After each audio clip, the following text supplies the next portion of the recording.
حضرت داؤد علیہ السلام کے بارے میں اللہ تعالیٰ نے فرمایا ہے، یاد کرو داؤد کو جو نہایت ہی قوت اور طاقت والے تھے، ان کی حکومت بھی مستحکم تھی۔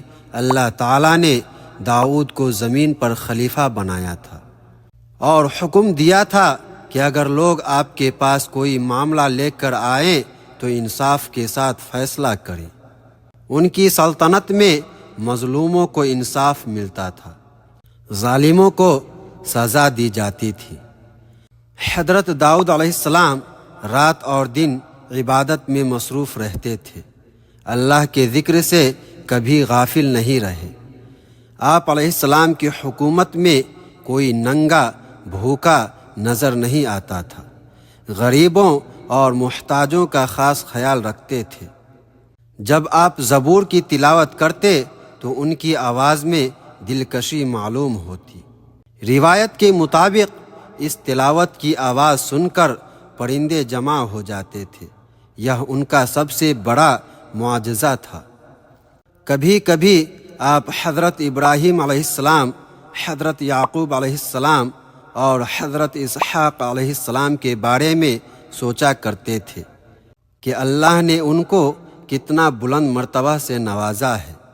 آواز آئی کہ اے داؤد، ان کو یہ بزرگی اس لیے دی گئی کہ وہ ہر مصیبت میں صبر کرتے تھے۔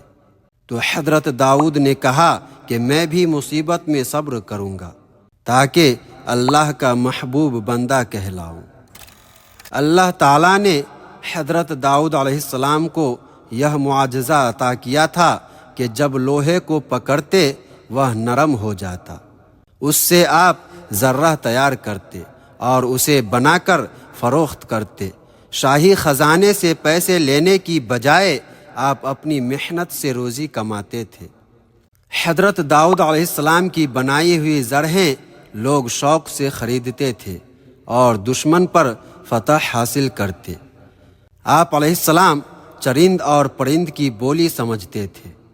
بنی اسرائیل میں حضرت موسیٰ علیہ السلام کے بعد حضرت یوشع علیہ السلام مبعوث ہوئے۔ انہوں نے کئی جنگیں لڑیں اور ہر جنگ میں دشمن پر فتح حاصل کرتے تھے، اس لیے جنگجوؤں کو فخر تھا، وہ اکڑا کر چلتے تھے۔